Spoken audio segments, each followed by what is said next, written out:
नमस्कार दोस्तों, स्वागत है आपका अनुपम आईएएस एकेडमी पर। आज की इस वीडियो में हम नागरिकता को देखेंगे। प्रीलिम्स टारगेट बैच में जो पॉलिटी वाला सेक्शन है वहां से हर साल 25 से 30 क्वेश्चंस आते हैं, तो हम उन 25 से 30 क्वेश्चंस को टारगेट करेंगे अपनी इस पॉलिटी की सीरीज से, जिसमें हम सिर्फ उन बिंदुओं को देख रहे हैं या सिर्फ उन टॉपिक्स को देख रहे हैं जिनसे संबंधित प्रश्न बार बार परीक्षाओं में पूछे जाते हैं। तो आज की वीडियो में हम नागरिकता को देखेंगे, इससे जुड़े जितने भी प्रावधान हैं उन सभी प्रावधानों को देखेंगे। नागरिकता से संबंधित जो संशोधन हुए हैं उन संशोधनों को देखेंगे। हम समझेंगे कि भारत में जो नागरिकता के प्रावधान हैं वह किस प्रकार के हैं, किस प्रकार किसी को नागरिकता मिलती है और किसी की नागरिकता जाती है। इसके साथ ओआईसी क्या होता है, एनआरआई क्या होता है, दोनों में क्या डिफरेंस है, दोनों में क्या समानता है, वह सारे टॉपिक हम कवर करेंगे।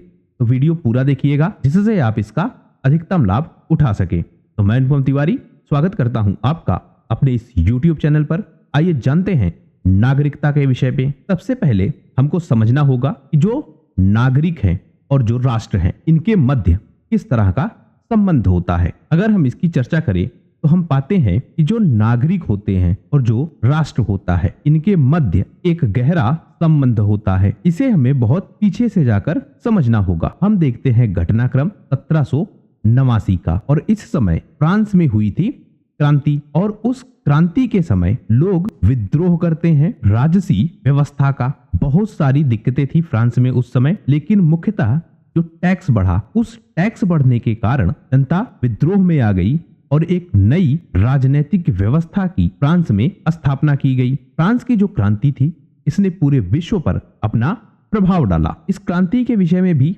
अगर आपको ध्यान हो तो कई चरणों में हुई। जैसे एक 1789 में, एक चरण इसका मिलेगा 1813 के आसपास, तो वह घटनाक्रम भी याद रखेंगे आप। और यदि वह याद ना हो आपको तो सिर्फ इतना याद रखिए कि 1789 में फ्रांस में एक बड़ी क्रांति हुई थी, और उस क्रांति के बाद यह चीज उभर कर आई कि एक राष्ट्रीय पहचान होनी चाहिए। हर राष्ट्र के व्यक्ति की अपनी एक पहचान होनी चाहिए। जैसे उसका अपना झंडा होना चाहिए, उसका अपना राष्ट्रगान होना चाहिए, एक राष्ट्रभाषा होनी चाहिए, कुछ उत्सव ऐसे होने चाहिए जिनका आयोजन राष्ट्रीय एकता की भावना से की जा सके। तो इन सारे चीजों के साथ एक व्यवस्था निकली जो राष्ट्र है और उसमें रहने वाले जो लोग हैं या जो नागरिक हैं उनके मध्य एक संबंध होना चाहिए। तो वहां से एक विचारधारा निकल कर आई कि एक राष्ट्र के लोगों को एक पहचान मिलनी चाहिए, और वह पहचान ही कहीं ना कहीं नागरिकता के रूप में उभर कर आई। एक दूसरा तथ्य मिलता है सार्वभौमिक नागरिकता। इसके विषय में कहा जाता है कि जब हम इस ग्लोबलाइजेशन के समाज में रहते हैं, सारे देश कहीं ना कहीं आपस में जुड़े हुए हैं। उनकी राजनीतिक व्यवस्थाओं में यदि कोई परिवर्तन होता है तो उसका प्रभाव कहीं ना कहीं दूसरे देश पर भी पड़ता है। तो विश्व के जितने भी लोग हैं वह विश्व के सभी लोगों के लिए जिम्मेदार हैं। कुछ ऐसे अधिकार होने चाहिए जो विश्व के सभी लोगों को समान रूप से मिले। जैसे जब आप भारतीय संविधान को देखते हैं तो उसमें दिए गए हैं मौलिक अधिकार। ऐसे कई सारे मौलिक अधिकार हैं जो न केवल भारतीय नागरिकों को बल्कि अन्य नागरिकों को भी दिए जाते हैं। तो उसी क्रम में हमें ध्यान रखना होगा कि सार्वभौमिक नागरिकता का भी एक कॉन्सेप्ट है। तो एक राष्ट्र से जुड़े लोग उन्हें कहा जा रहा है नागरिक, और ऐसे लोकतांत्रिक नागरिक जो संपूर्ण विश्व से जुड़े हुए हैं उनको कहा जा रहा है सार्वभौमिक नागरिक। नागरिकता के विषय में अगर हम देखें तो जो भारतीय संविधान है उस संविधान के भाग 2 में अनुच्छेद 5 से लेकर 11 तक हमको यह प्रावधान दिखता है। इस प्रावधान में ऐसे बहुत सारे अधिकार हमें मिलते हैं जो बताते हैं कि भारतीय नागरिकों के पास क्या क्या अधिकार हैं। हमने मौलिक अधिकारों की बात की थी, तो मौलिक अधिकारों में कुछ ऐसे अधिकार हैं जो केवल भारतीयों के लिए ही उपलब्ध हैं। अनुच्छेद 15, 16, 19 और 30 कुछ इसी प्रकार के अनुच्छेद हैं। इसके साथ साथ चुनावों में मतदान करने का अधिकार, जो सार्वजनिक पद हैं उन पर नियुक्ति का अधिकार, यह भी भारतीय नागरिकों को ही मिलता है। या हम कहें अगर भारत देश में मतदान हो रहा है तो केवल भारत के लोग ही वोट करेंगे। यह समस्या आपको अमेरिका में बहुत ज्यादा मिलेगी। वहां जो नागरिकता का कॉन्सेप्ट है एक बहुत बड़ा गैप है वहां पर। कि जो पहचान पत्र वाली नीति है, अमेरिका का नागरिक कौन है यह स्पष्ट रूप से बता पाना काफी कठिन है। और वहां पर जो वोटिंग का सिस्टम है उसमें यह बात तय नहीं होती है कि जो अमेरिका का नागरिक है केवल वही वोटिंग करेगा। तो इस तरह से अमेरिका में हमको यह समस्या मिलती है। लेकिन भारत देश में चुनावों में मतदान केवल वही करेगा जो भारत का नागरिक है। भारतीय नागरिकता में समय के साथ कई परिवर्तन हुए। सबसे पहली बार भारतीय नागरिकता अधिनियम 1955 लागू हुआ। इसको 1957 में, 1960 में, 1985 में, 1986 में, 1992 में, 2003 में, 2005 में और 2015 में इतनी बार इसको संशोधित किया गया। इसमें कुछ प्रावधान जोड़े गए और कुछ प्रावधान घटाए गए। जो नागरिकता अधिनियम 1955 था, इसने जो भारतीय नागरिक हैं उनको राष्ट्रमंडल की भी नागरिकता प्रदान की।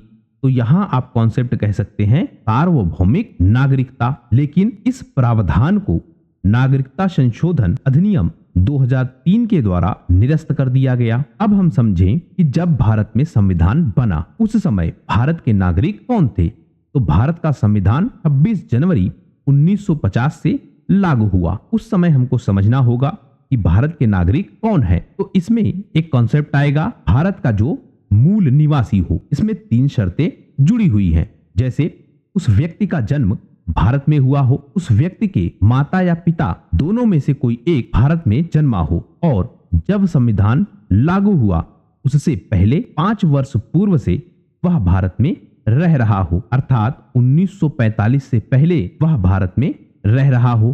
तो 3 शर्तें हमको मिलती हैं मूल निवासी के कॉन्सेप्ट में। इसे भारत का मूल निवासी माना जाएगा। उसके साथ यह 3 शर्तें जुड़ी हुई है। लेकिन आपको पता होगा कि आजादी के साथ ही जो भारत था वह 2 भागों में बट गया।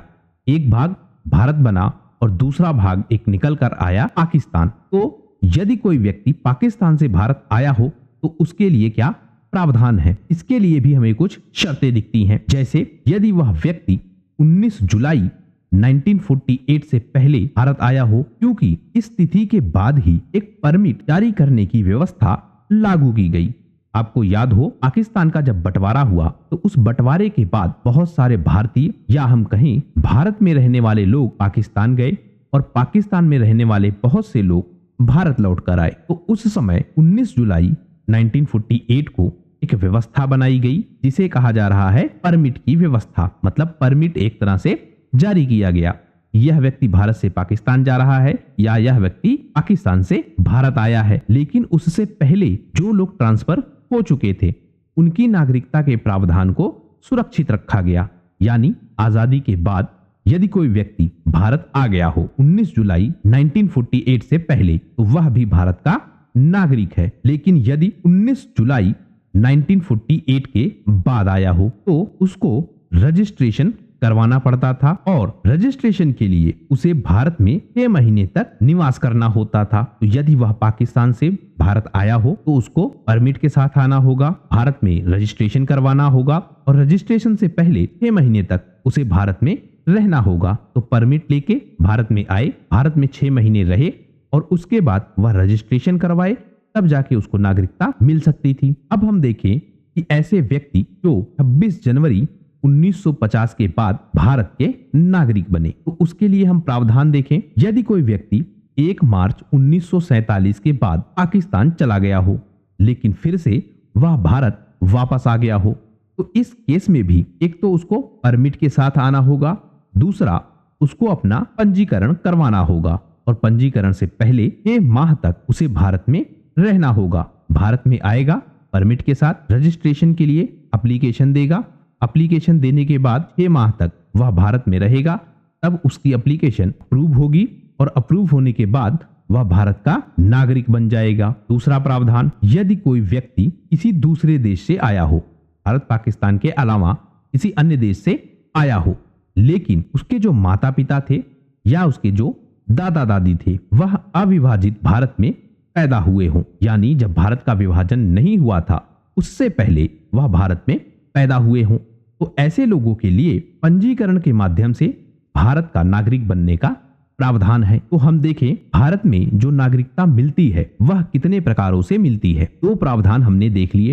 एक, 26 जनवरी से पहले भारत का नागरिक कौन है, 26 जनवरी 1950 तक क्या प्रोविजंस है, उस समय तक कौन नागरिक बन सकता है। कुछ प्रावधान हमने देखे बंटवारे से संबंधित, और हमने एक प्रावधान देखा यदि बंटवारे से पहले किसी व्यक्ति के माता पिता या दादा दादी भारत के निवासी थे या भारतीय थे तो उनके लिए भी रजिस्ट्रेशन का प्रावधान हमको दिखता है। अब हम समझ रहे हैं कि नागरिकता भारत में किस प्रकार से प्राप्त की जा सकती है। तो सबसे पहले जन्म से ही किसी को नागरिकता मिलती है। दूसरा, वंश के आधार पर भी नागरिकता मिलती है। तीसरा, पंजीकरण के द्वारा प्राकृतिक रूप से नागरिकता मिलना, और क्षेत्र समाविष्ट के द्वारा नागरिकता मिलना। तो इन सारे प्रावधानों को हम डिटेल से देखेंगे और समझेंगे कि भारत में कोई नागरिक किस प्रकार से बन सकता है। तो पहले हम देखेंगे जन्म के आधार पर। इसमें हम देखें यदि किसी व्यक्ति का जन्म 26 जनवरी 1950 को या उसके बाद हुआ हो तो वह भारत का नागरिक है। 1 जुलाई 1947 से पहले उसका जन्म हुआ हो, उसके माता पिता बाद में भले ही किसी अन्य देश की नागरिकता स्वीकार कर ले, लेकिन यदि उसका जन्म 1 जुलाई 1947 से पहले भारत में हुआ है तो वह भारत का नागरिक होगा। यदि उसका जन्म 1 जुलाई 1947 के बाद हुआ हो तो जन्म के समय उसके माता या पिता दोनों में से किसी एक का नागरिक होना आवश्यक है। लेकिन इस व्यवस्था को बदला गया 3 दिसंबर 2004 को।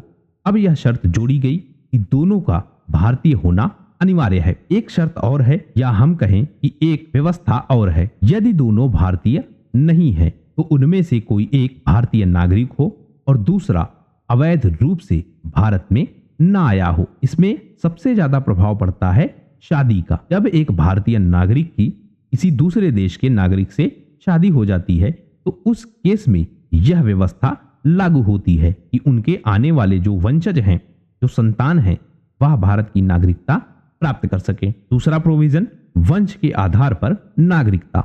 इसमें अगर हम देखें कि कोई व्यक्ति जो 26 जनवरी 1950 के बाद, जब संविधान लागू हुआ उसके बाद, और 10 दिसंबर 1992 के पूर्व भारत से बाहर जन्म लिया हो, लेकिन उसका जो पिता है वह भारतीय हो, तो उसे नागरिकता मिल सकती है। यदि उसका जन्म 10 दिसंबर 1992 के बाद हुआ हो तो उस केस में यदि माता या पिता दोनों में से कोई भी भारतीय हो तो उसे नागरिकता मिल सकती है। यदि 3 दिसंबर 2004 के बाद जन्म हुआ हो तो जन्म के 1 वर्ष के भीतर भारतीय कांसुलेट में जन्म पंजीकरण करवाना अनिवार्य है। इस व्यवस्था को आप समझिए। 26 जनवरी 1950 को संविधान लागू हुआ, और हम मान लें कि जब संविधान लागू हुआ उस समय जो पिता है वह किसी अन्य देश में है, और जब वह अन्य देश में है तो उसकी जो संतान है उसको भारतीय नागरिकता मिल सके, इस बात का प्रोविजन। लेकिन जो यह पिता वाला कॉन्सेप्ट है यह एक तरफा कॉन्सेप्ट दिखता है, मतलब इसमें पितृसत्तात्मक सोच दिखती है। इस व्यवस्था को बदला गया 10 दिसंबर 1992 को। अब यह व्यवस्था बनाई गई कि माता या फिर पिता दोनों में से कोई भी यदि भारत का नागरिक हो तो उसे नागरिकता दी जाएगी। और यदि जन्म हुआ हो 3 दिसंबर 2004 के बाद, मान लेते हैं माता पिता किसी अन्य देश में रह रहे हैं और बच्चे का जन्म भी उसी देश में होता है, उस केस में उसे नागरिकता कैसे मिलेगी?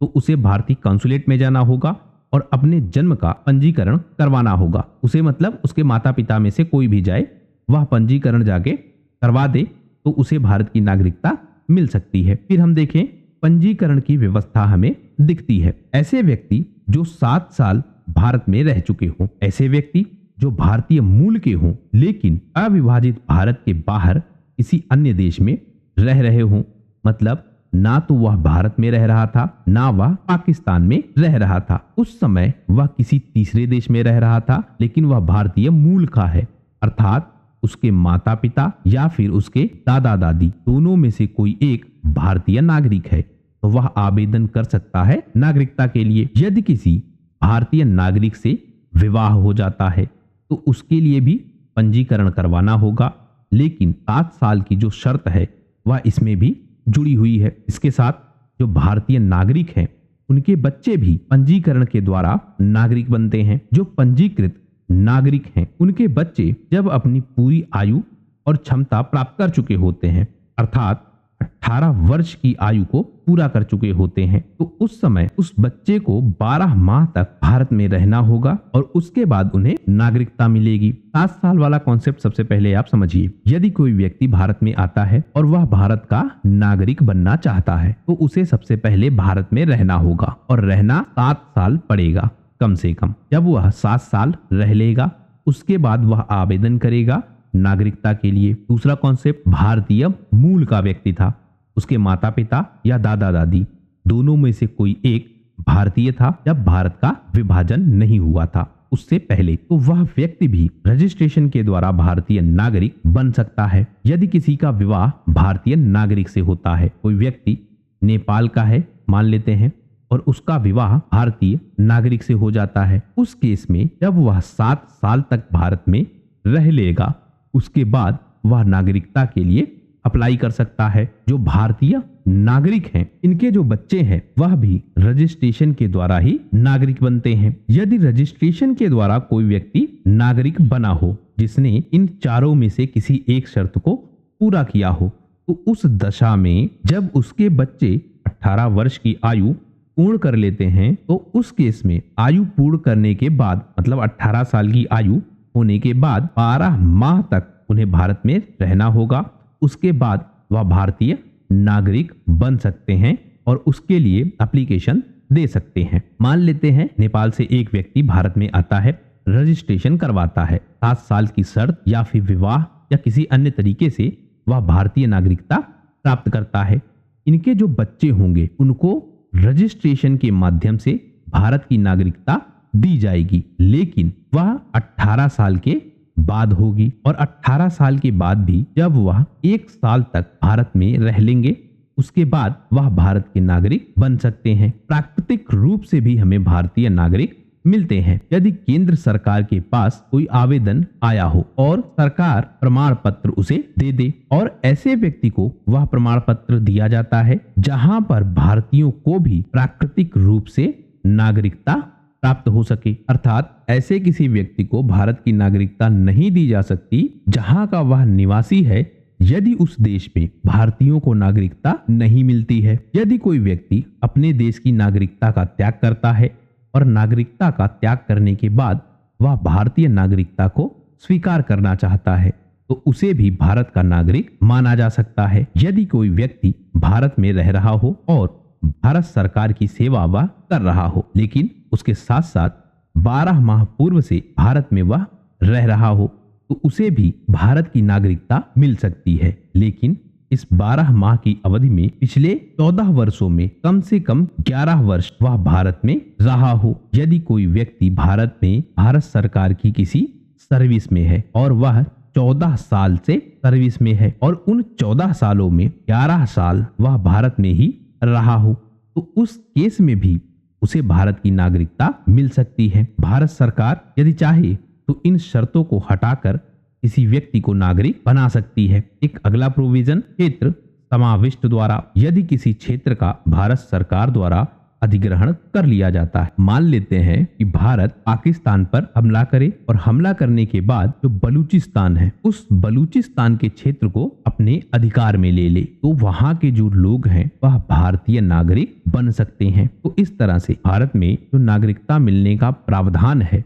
वह हमने देख लिया। अब हम देखते हैं नागरिकता से संबंधित प्रमुख संशोधनों को। सबसे पहला संशोधन हम देखेंगे 1985 का संशोधन, जिसे असम समझौते के नाम से भी जाना जाता है। इसमें अगर हम देखें तो नागरिकता की जो शर्तें हैं वह कुछ अलग तरह से हमें मिलती हैं। इसमें कहा गया कि 1 जनवरी 1960 से पहले जो भी व्यक्ति बांग्लादेश से भागकर असम आ गए हों वह सब भारत के नागरिक होंगे। यदि आपको याद हो जब भारत का बंटवारा हुआ तो बंटवारा होने के बाद वेस्ट पाकिस्तान और ईस्ट पाकिस्तान 2 भागों में यह बंटवारा हुआ था और जो ईस्ट पाकिस्तान है वह बाद में बांग्लादेश के रूप में स्थापित हुआ 1971 में। इसके लिए भारत सरकार को भी युद्ध करना पड़ा था। वेस्ट पाकिस्तान के लोग ईस्ट पाकिस्तान के लोगों के साथ बहुत बुरा बर्ताव करते थे, सौतेलेपन जैसा व्यवहार करते थे। उन्हें पाकिस्तान का कहीं ना कहीं नागरिक ही नहीं समझते थे, बहुत हेय दृष्टि से देखते थे। तो ऐसे बहुत सारे कारण थे जिसके कारण जो पूर्वी पाकिस्तान था वहां पर विद्रोह हो गया और उसके बाद बांग्लादेश नामक एक नया देश बना। तो जब यह सारा घटनाक्रम चल रहा था आजादी के बाद से 1971 तक पश्चिमी पाकिस्तान के लोग पूर्वी पाकिस्तान पर अत्याचार कर रहे थे। तो उस क्षेत्र से भागकर, या हम कहें जो बांग्लादेश का क्षेत्र था वहां से भागकर बहुत सारे लोग भारत में आ चुके थे। तो ऐसे लोग जो 1 जनवरी 1960 से पहले भागकर आए थे और असम में आकर बस गए थे, उनको भारतीय नागरिकता दी गई। यदि कोई व्यक्ति 1 जनवरी 1971 से पहले और 1 जनवरी 1966 के बाद भारत में आया हो, उस केस में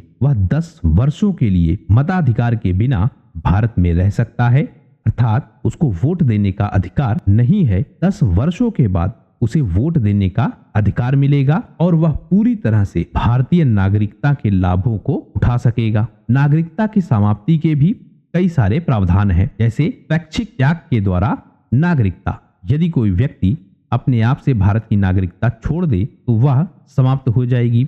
बर्खास्ती के द्वारा सरकार किसी व्यक्ति की नागरिकता बर्खास्त कर दे या उसे निरस्त कर दे, उस केस में भी नागरिकता समाप्त हो जाएगी। इसमें जैसे उसने किसी अन्य देश की नागरिकता ले ली, उस केस में यह समाप्त हो जाएगी। लेकिन इसमें आप ध्यान रखेंगे कि यदि युद्ध हो रहा हो, मतलब भारत का किसी अन्य देश के साथ युद्ध हो रहा हो, उस समय वह किसी दूसरे देश में चला जाता है और वहां जाकर नागरिकता ले लेता है, तो उस व्यक्ति की नागरिकता नहीं जाएगी। नागरिकता जाएगी कब? जब सामान्य स्थिति में वह किसी अन्य देश की नागरिकता ले ले या फिर वह शत्रु देशों के साथ जाकर समझौता कर ले, तो उस केस में उसकी नागरिकता जा सकती है। प्रावधान मिलता है वंचित करके किसी नागरिकता को समाप्त करना। यदि कोई व्यक्ति भारत में आता है, 5 साल की शर्त वह पूरी करता है या अन्य जो शर्तें हैं उनमें से किसी एक को पूरा करता है और पूरा करने के बाद वह भारत में रहना प्रारंभ कर देता है।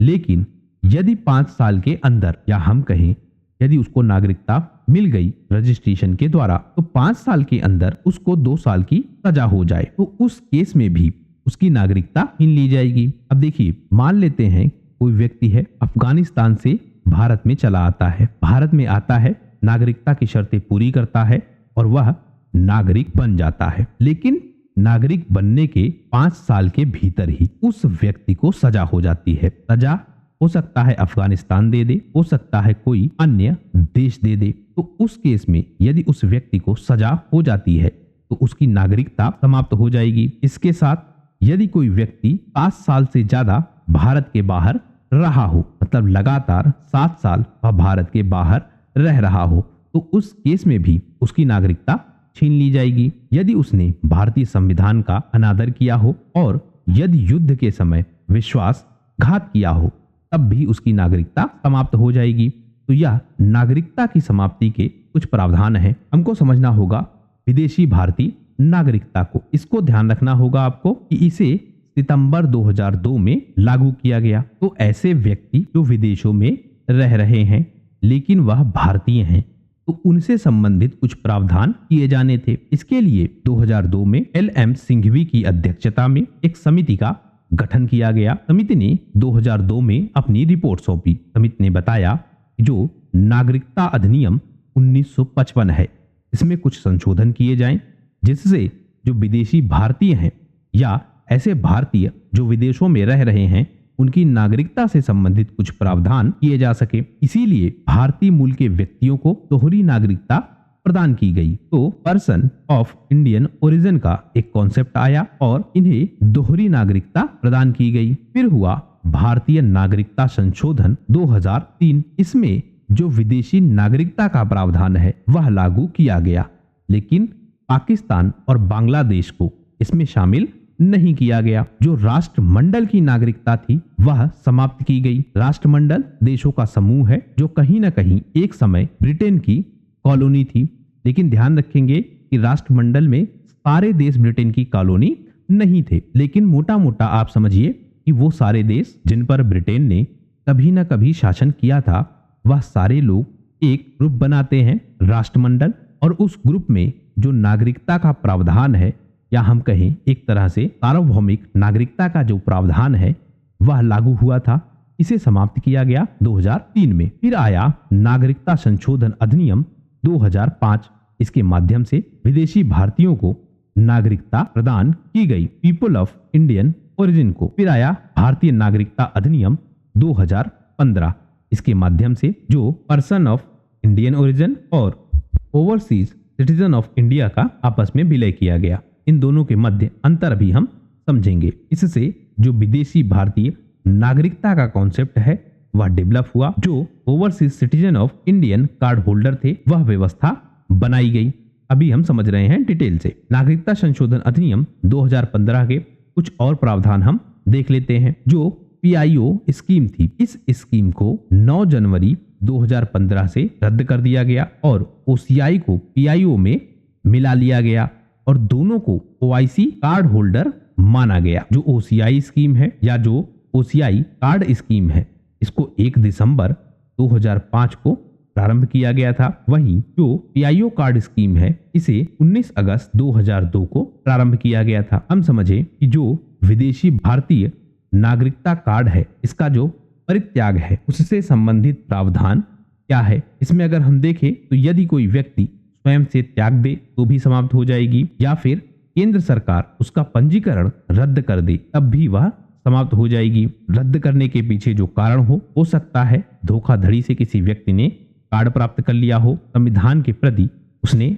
अनिष्ठा दिखाई हो, संविधान का अपमान किया हो, या युद्ध के दौरान जो शत्रु देश है उसके साथ गैर कानूनी संबंध बनाए हों। तो इन दशाओं में जो विदेशी भारतीय नागरिकता कार्ड है वह रद्द हो जाता है। नागरिकता संशोधन अधिनियम 2015 के माध्यम से जो विदेशी भारतीय नागरिक है इनको बदलकर विदेशी भारतीय कार्ड धारक बना दिया गया और इनके लिए प्रावधान किए गए। यदि कोई व्यक्ति भारत सरकार के सामने आवेदन करता है तो उस समय उस व्यक्ति को विदेशी भारतीय नागरिक कार्ड होल्डर के रूप में भारत सरकार रजिस्टर्ड कर सकती है, लेकिन उसके लिए कुछ शर्तें हैं। जैसे वह व्यक्ति पूर्ण आयु क्षमता वाला व्यक्ति हो, 18 साल प्लस उसकी एज हो और बौद्धिक क्षमता उसकी पूर्ण हो। अब इसमें कौन कौन से व्यक्ति शामिल होंगे जो विदेशी भारतीय कार्ड को ले सकते हैं? तो ऐसे व्यक्ति जो किसी अन्य देश के नागरिक हैं लेकिन संविधान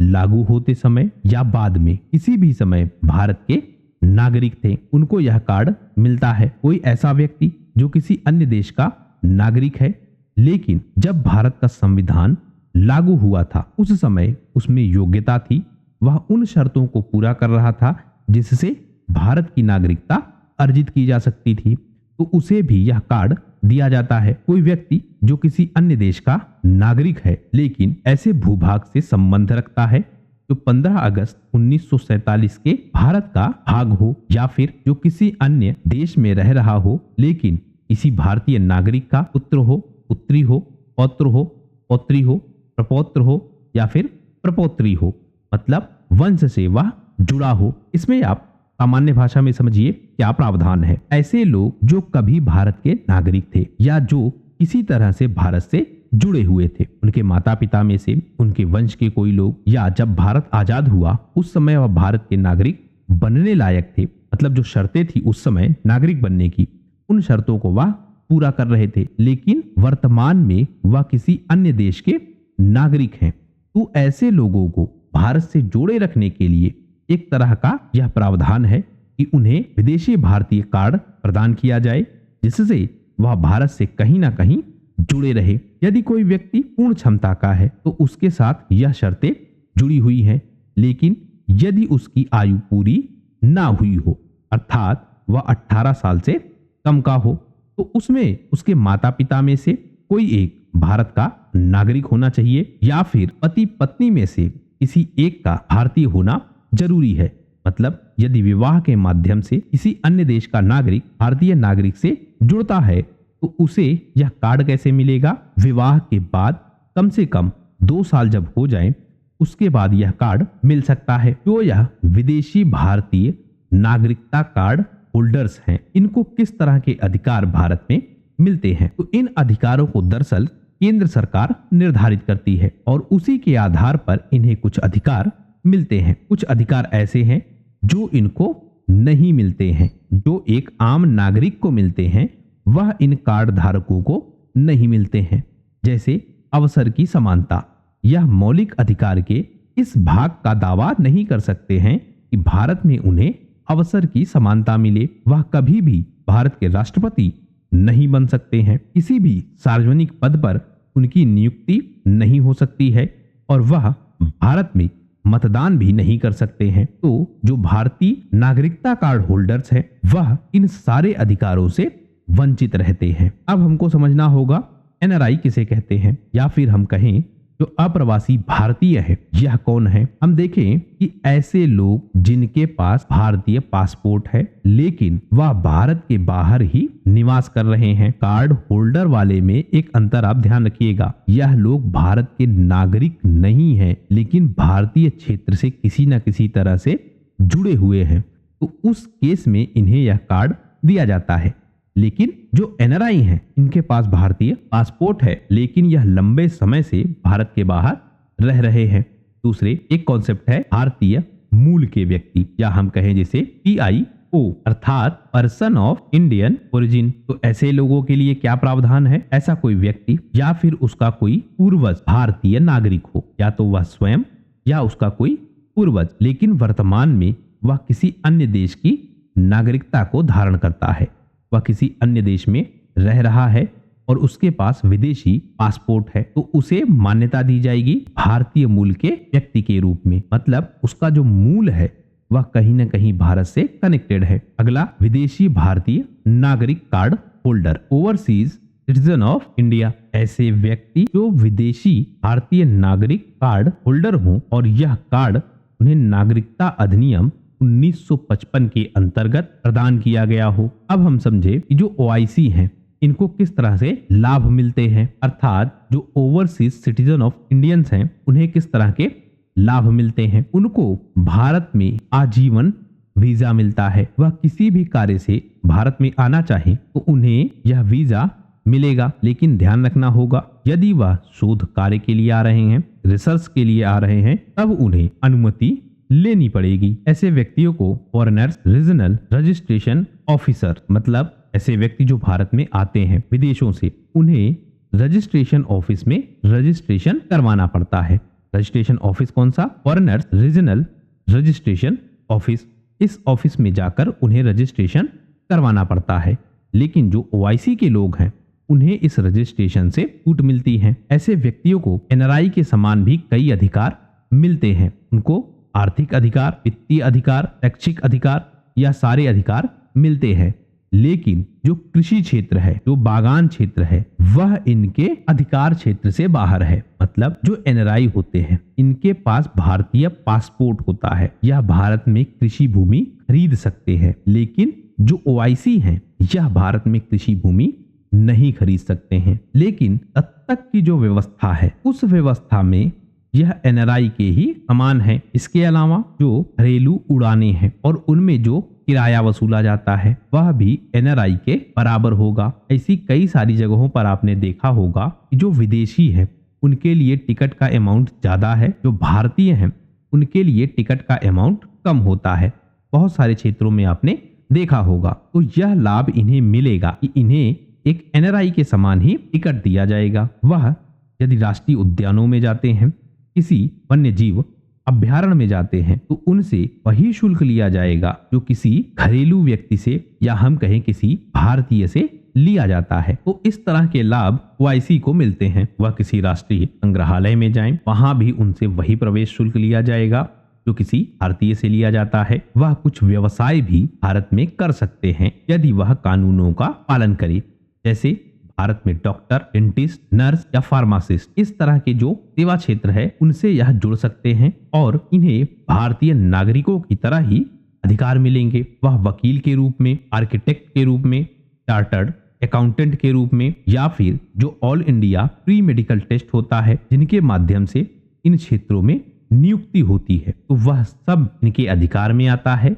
इन सब में यह भाग ले सकते हैं। इसके अलावा जो OCI कार्ड होल्डर हैं उनके पास जो कार्ड है वह उनके पहचान पत्र के रूप में काम करेगा। यदि किसी तरह के प्रमाण पत्र की आवश्यकता हो, जैसे यदि आवास प्रमाण पत्र की आवश्यकता है तो यह कार्ड उनके प्रमाण पत्र का कार्य करेगा। तो इस तरह से हमने समझा भारत में नागरिकता किस प्रकार से मिलती है, ओआईसी के प्रावधान क्या है, एनआरआई के प्रावधान क्या है, कैसे किसी व्यक्ति की नागरिकता जा सकती है, नागरिकता के कौन कौन से प्रमुख संशोधन हुए, उन सारी चीजों को हम देख चुके हैं। यदि आपने वीडियो ठीक से देखा होगा तो आशा करता हूँ यह आपकी तैयारी में काफी मददगार होगा। वीडियो यदि अच्छा लगा हो तो प्लीज शेयर कीजिए अपने दोस्तों के साथ, सब्सक्राइब कीजिए इस चैनल को। आपका हमसे जुड़ने के लिए बहुत बहुत धन्यवाद। आपका दिन शुभ हो।